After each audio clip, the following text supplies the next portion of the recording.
Saya buat istilah namanya triangle paid marketing. Artinya segitiga yang mewakili kesuksesan dalam paid marketing. Dalam hal ini, dalam video ini, paid marketing yang dimaksud adalah paid traffic dari sosial media Facebook. Yaitu Facebook berarti merujuk juga Facebook Ads atau IG Ads.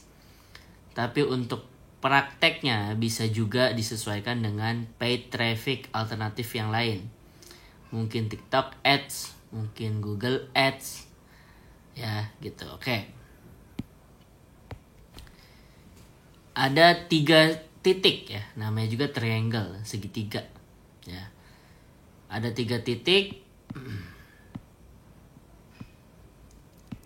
Titik pertama ini titik yang paling utama ya, itu P ya, P pertama. Dia akan yang pertama mesti dipikirin.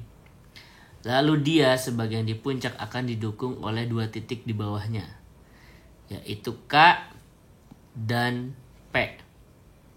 Oke, jadi P ini pertama dan utama dibantu oleh K dan P.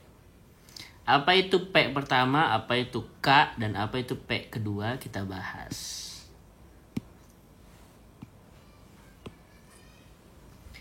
P pertama yaitu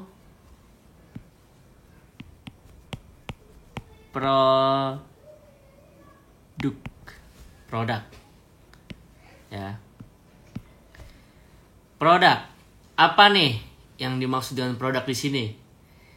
Banyak hal, tapi kalau saya bisa simpelin ya disimpel-simpelin itu setidaknya ada 3 hal.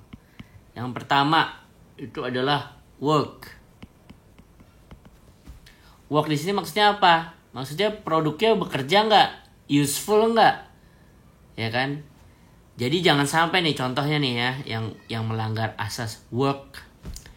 Misalkan jualan obeng serba bisa misalkan, kan ada tuh zaman-zamannya barang-barang as in on TV ya, yang kayaknya serba bisa gitu kan. Diimpor dari Cina, videonya mah bagus ya, video iklannya mah bagus, produknya mah dari Cina bajakan, bahannya gampang patah ya kan, warnanya kusam, banyak cacat-cacat, dan yang paling penting nggak work, nggak berguna sebagaimana yang diiklankan. Nah ini kalau kayak gini itu udah melanggar asas pertama, yaitu udah nggak work. Oke, jadi dari segi work aja udah enggak gitu. Yang kedua, dari segi margin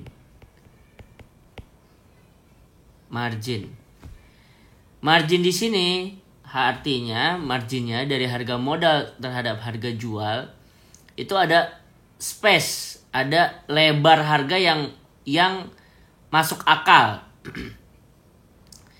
Masuk akal di sini misalkan minimal bedanya 50.000 atau 70.000 atau 100.000. Nah, itu ada marginnya. Nah, produk apa yang bisa bermargin segitu dan bisa dijual? Ya itulah pentingnya riset produk. Cari riset produk, cari barang yang bisa dijual dengan punya margin segitu, minimal 50.000. Ya, kenapa minimal 50.000? Karena paid traffic. Ingat paid marketing nih, tadi saya bilang paid marketing. Anda pakai duit buat datengin traffic. Kalau nggak dari paid traffic alias Anda traffic itu organik, margin ini bisa lah nggak perlu dipikirin. Tapi kalau misalnya karena kita lagi topik adalah paid marketing, margin ini harus dipikirin. Oke. Yang ketiga yaitu brand. Brand dalam artian ini apa? Brand maksudnya gini. Kalau Anda ngiklanin produk orang, sejago-jagonya Anda ngiklanin produk orang, yang untung tetap yang pemilik produk aslinya. Misalkan ada reseller atau distributor, paling untung banget kalau ternyata produk itu booming, itu adalah pemilik produknya. Dalam artian misal Anda ngiklanin apa ya yang paling terkenal, misalkan apalah produk terkenal, misalkan MS Glow gitu misalkan. Anda ngiklanin pakai FB Ads nih misalkan. Ada titik tertentu di mana orang udah kenal MS Glow dan orang ya akan googling, akan cari di Tokopedia, akan cari di Lazada, akan cari di Shopee, cari di marketplace. Nah, Anda tuh cuman kayak jadi sampah doang, bayar pakai iklan untuk memperkenalkan adanya produk itu, tapi orang itu belinya bukan lewat Anda karena Anda bukan pemilik brandnya. Dan mana bisa Anda bisa mastiin mereka belinya lewat Anda. Ngelihatnya lewat iklan Anda, belinya nggak lewat Anda kan? Itu kayak sales yang tertukar ya. Kalau sinetron kan anak yang tertukar, ini sales yang tertukar.